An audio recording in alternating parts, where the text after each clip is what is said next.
Hola, buen día para todos. Hoy estudiaremos la jaula del pájaro. Antes de empezar lo haremos con una palabra de oración. Oremos.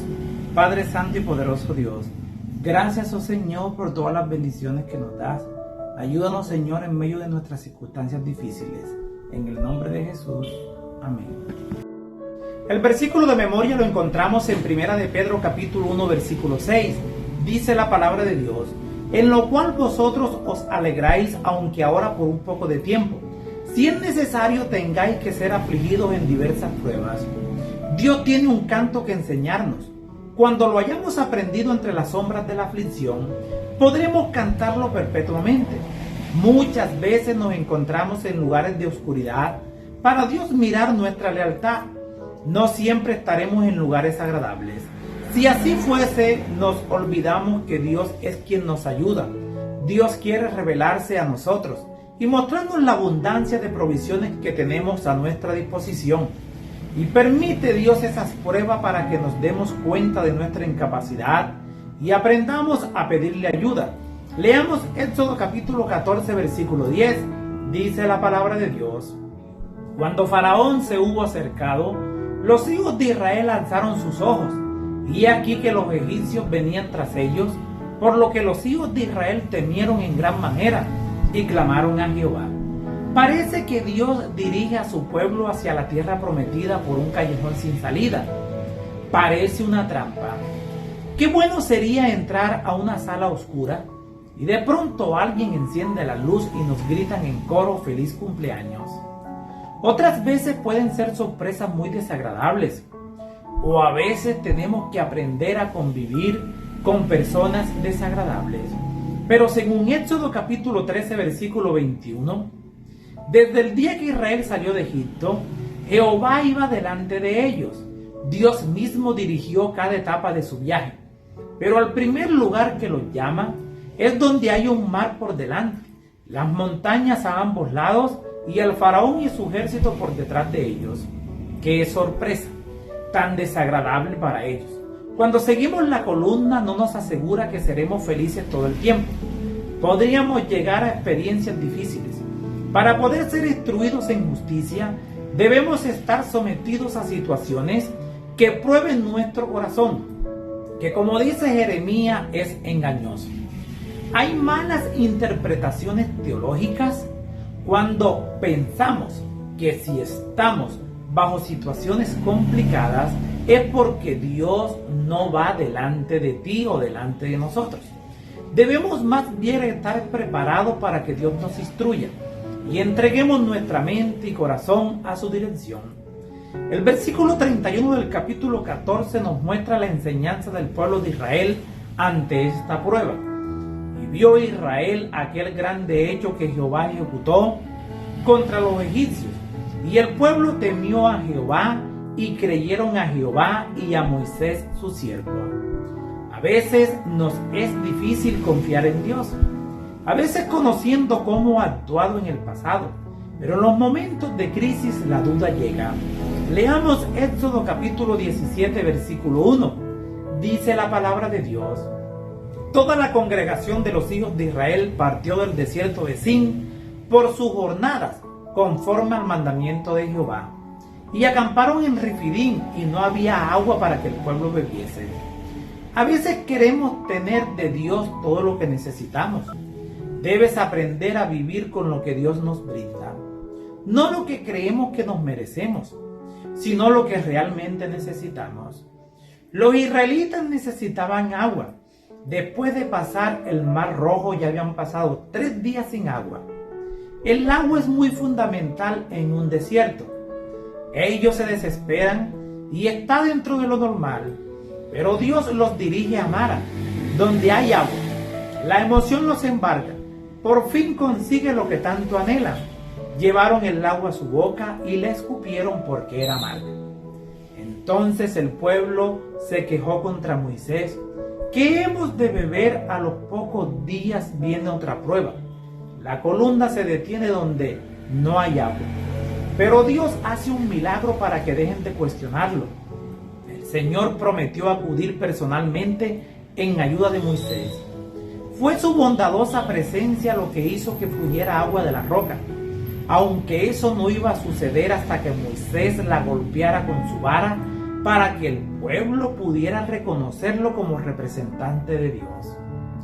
El pueblo había pensado que Dios no estaba entre ellos. Eran incrédulos, eran idólatras. Por eso se manifestó. Estudiemos acerca del gran conflicto en el desierto. Leamos Lucas capítulo 4, versículo 1 y 2. Dice la palabra de Dios: Jesús, lleno del Espíritu Santo, volvió del Jordán y fue llevado por el Espíritu al desierto por 40 días y era tentado por el diablo. Y no comió nada en aquellos días, pasados los cuales tuvo hambre. Las tentaciones son más difíciles cuando tocan las cosas que más necesitamos, y más aún cuando estamos en momentos de gran debilidad. Aquí encontramos la tentación a Jesús por parte de Satanás. Pareciera que fuera el mismo espíritu que lleva a Jesús a la tentación. Pero según Santiago capítulo 1 versículo 13, Dios nunca nos tienta, más bien nos lleva a crisores de prueba. Lo ideal sería ver en Lucas capítulo 4 que estamos en momentos de prueba, donde estamos expuestos a las feroces tentaciones de Satanás. Cuando nos encontramos en estos momentos de prueba, lo primero que pensamos es que le hemos fallado a Dios. Y cuando nos encontramos en esos momentos de mayor prueba, pensamos que el Espíritu nos ha abandonado. Cuando Dios nos somete a una prueba, debemos pensar más bien que Dios tiene un propósito para nuestro bien.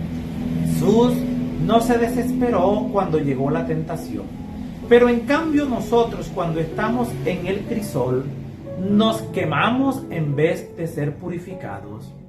La invitación para nosotros es mantenernos firmes, porque Dios vendrá en nuestro auxilio y nos traerá esperanza. Dios nunca se olvida de sus hijos, porque es solo Jesús quien carga con nuestros pecados. Jesús soportó por mí lo que yo era incapaz de soportar. El crisol por el que pasó Jesús es mucho más grande que el de nosotros. Hay esperanza para todos los pecadores. Si estás enfrentando tentaciones, hoy acude a Jesús en oración. Leamos primera de Pedro capítulo 1 versículos 6 y 7.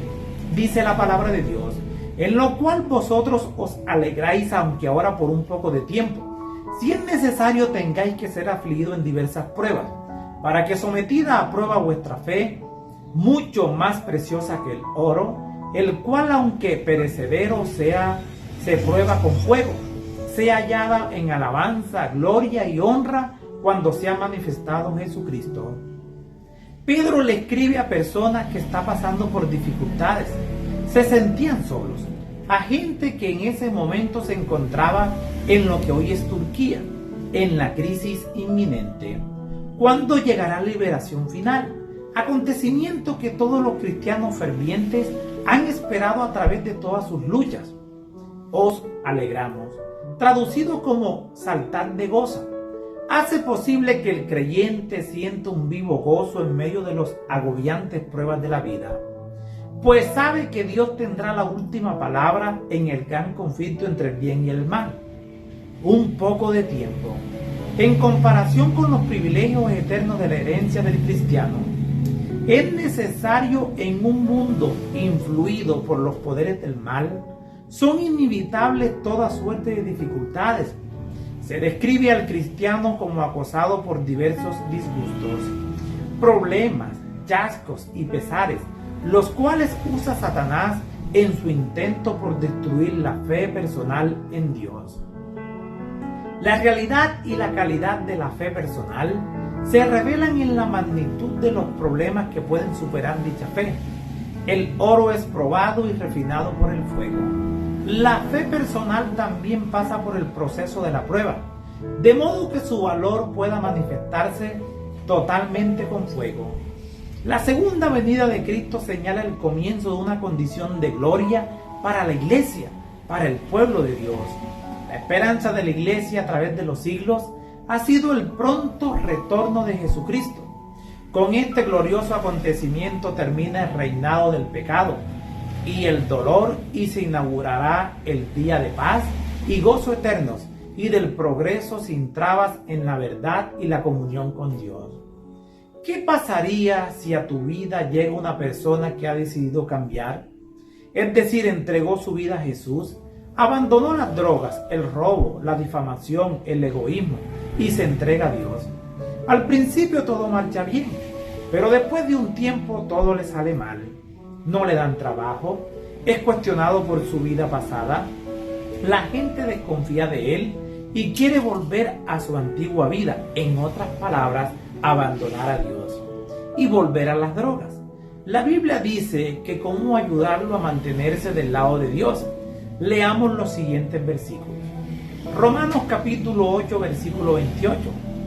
Y sabemos que los que aman a Dios, todas las cosas les ayudan a bien.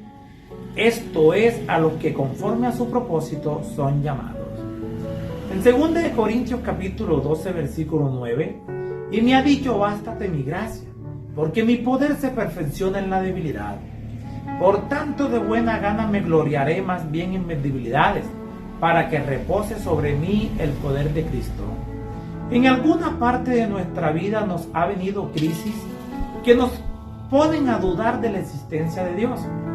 Lo importante en esa situación es aferrarse a las promesas, orar pidiendo fe y perseverando. Así que si te viene una prueba, acude a los pies de Jesucristo. Les habló Flavio Martínez. Que la paz de Dios les acompañe en este día.